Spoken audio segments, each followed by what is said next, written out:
بسم الله الرحمن الرحيم. الحمد لله رب العالمين والصلاة والسلام على أشرف المرسلين سيدنا وحبيبنا محمد وعلى آله وصحبه وسلم وبعد. السلام عليكم ورحمة الله وبركاته. قدوميها حزب كلمية أهنا وزير وزارة الداخلية مجاهد محمد كاين أحمد يدا ما بمسؤولين تكل الدول يا توقي ما بدنا هالكفر إذا أنا قدوميها إنه السلام يدا مانتين آد بان دين سلامنا سود وهذا دين لنا وعشان شرف ونوسمي قدوميها حزبه تذكر مسؤوليته كل الدول هديت هاي وزير هذا هديت هاي برصابة قبلة إيه هديت هاي قدوميها شيء مسؤوليته حزبه قبلة ذلك أردن ومناسبة دي مال تدوين السكون الخميس دي أوجود ما دام قبلة دي أردن لجاي من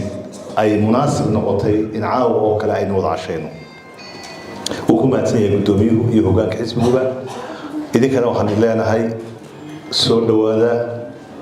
مرحبا بكم كسود وهذا هالقيسة تذكر قبلة كيمل كسود وهذا هوجاك حزبه إذا سود وينيا كسود وهذا مسؤوليتي وسيردي يدك كل دوانا حلال كأنه هي هالقيسة شو قول مانتين إذا سود وينيا إلهي وحن كبرنا كل كنا إنه إلهي كل خير قبل كردقو مناسبة الدورة ayaa isgalay koow caawa waa habeen aad iyo aad u qaali ah oo haddii taariikhdeeda laga warramo la yidhaahdo adduunka wax weyn ku soo kordhay waa habeenkii uu dhashay rasuulkeena maxamed sallallahu alayhi wa alihi wa sallam ilaahay koonka nuurkiisa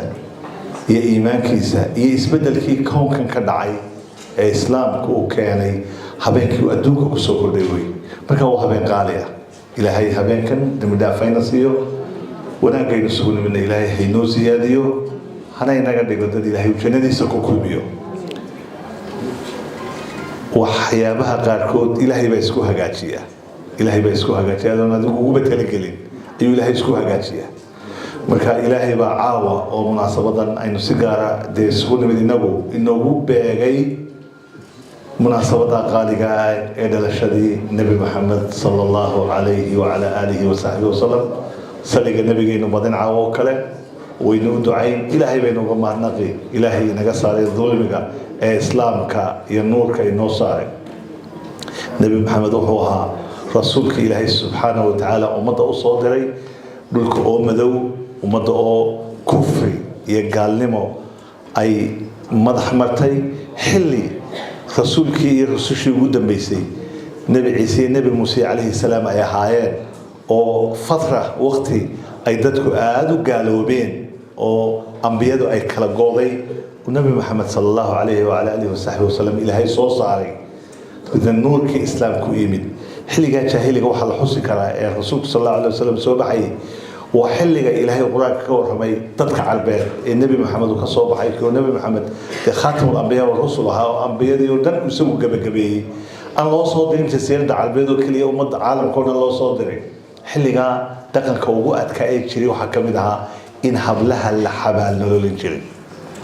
Umar bin Khattab radiyallahu anhu waxa taariikhda laga sheegaa mar waan qoslaabuuri marna waan ooyaabuuri sanaban caabudayay oo timir ahaa ayaa markaan gaajoodo ayaan qayb ka goosan jiray buuri waan qoslaabuuri markuu islaamay buu ka warramaya yani inaan ilaah ka dhigtay buuri timir sanam uu timir yahaa ومركان قاعدون عنايو مركان دلو حسوستو وقصلابوني مركان وان أويابوني وان المياه إنان عندالي وان حبان نلوليني وقركيغا عيدا كبيريسي مركان حسوستنا وان المياه إسلامكم صوبحي حلقا أدكا تاريخ تأذب صوبحي عاوة أوكالي وهبيكي ونبي محمد صلى الله عليه وعلى آله وسلم إلهي إننا تدخي إسلام كودا كو أدكادا diintooda jeclaada diintooda ku noolaada dadnimadooda iyo dawladnimadooda iyo diintooda wanaagii ilaahay naga inta hadaan ku dhaafo muqaddamada hadalka badadiisa gudoomiyaha dhaafi doona oo dhan doona laba saddex qodob waan anigu tilmaami koow waxaan jeclahay inaan ka mahadnaqno gudoomiyaasha gobolada dhammaantood safaradii kala dambeeyay bishii Juun bay ahayd markii xisbigu uu safar bil iyo badh ah gobolada dalka oo dhan soo maray safarkii waxa ka dambeeyay madaxweynaha ee imika ee dhawaan soo dhamaaday labadaas safar waxay ahaayeen laba safar oo aad u qiimo badan gaar ahaan ka madaxweynuhu maanta hogaaminayay waxaan ka mahadnaqaynaa xisbiga waxaanu ka mahadnaqaynaa haddaan nahay hogaanka xisbiga doorkii ay qaateen guddoomiyaasha gobolladu doorkii ay ka qaateen munaasabadihii waaweynaa iyo kaambeynkii xisbiga ee uu madaxweynuhu hogaaminayay sidii aad u soo dhaweyseen iyo sida aad isugu dubarideen dadkii gobollada joogay oo dhan waxay ahayd runtu siday tahay shaqo weyn oo aad qabateen oo muuqata taageerada guddoomiyaasha gobolladu ay ku leeyihiin dalka oo ay muuqato taageerada madaxweynaha xisbigu ku leeyahay gobollada oo ay muuqato maanta codka aynu helayno in la saadaalin karo biidnillahi tacaala markaa taa runtii aad iyo aad baan guddoomiyaasha gobollada iyo dadkii kale hawlwadeennada ahay hawshaa ka qayb qaatayba mahad dheeraada iyo mahadweyn baan u celinaynaa dhanka kalena hogaanka mas-uuliyiinta xisbiga ee gobollada oo iyaguna hawshaa qaybka ahaa oo hawl wadawaday ay ahayd iyagana mahad weyn baan u celinaynaa intabana waxaa ka muuqday markaan saa u xusno oo saa u sheegno dumarka oo xaqiiqdu siday tahay halbowle meel walba ka ahaa halbowle ka ahaa oo agaasinkooda iyo qorshahooda iyo kaambeynkooda iyo ololahooda iyo qurxinta iyo calamada iyo diyaargarowga iyo dadka la soo saarayo yacni ay ciidu dhaqaaqaysay waa wax runtii lagu mahadnaqo taa mahadnaqoyn baan ka celinaynaa waxaanan leenahay waa halkaasuu kala sii dhawaano guushan way muuqataaye yaynaan ismacaarsiina aynu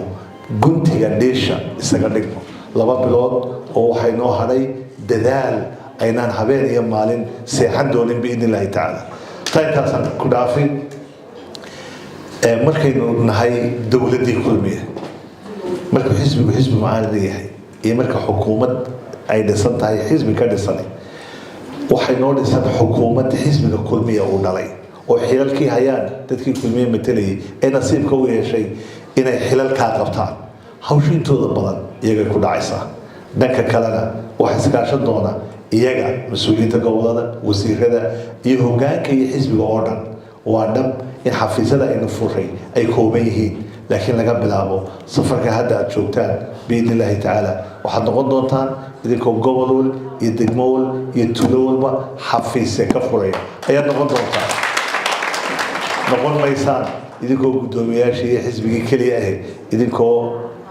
يعني وحد ضبع نيدين بإذن الله تعالى وطن وقالك حسبك أيانا إسكار كدولا بري صاد من هوشاس بإذن الله تعالى وإن ورد ما نونتا قدومي هانا كاد دونا كل ما ضاين سوي من دون أنا قدوميها كسول ويني هذا الكلام مركا لو حمد الله جزاكم الله خير وحين سينا ترتنكو إمكو كبدني هاي ترتنكي أي ترتمين صد حسبي أو كلي مدحويني كحين وترتمين وحكون جلال urur siyaasi ah oo xsaab doonaya taasi waxay keenaysaa in magaalo walba lagu tartamo la isku taajo dadku bataan waayo 7 urur siyaasi ayaa nin walba dad iyo cod u doonaya marka halkaasi tartankuna wuu badanaya xafiisyada la furnay way badanayaan dadka tartamaya way badanayaan hadalladii kaabinadu way badanayaan laakiin biidnillahi tacaala inagu waxaynu rajaynaynaa in xisbigeenu noqdo kaalinta koobaad ka gala si ragiga horeeyo sheegeen xisbigeenu 3 doorasho madaxweyne ayuu soo galay tii koobaad oo 2003 ahayd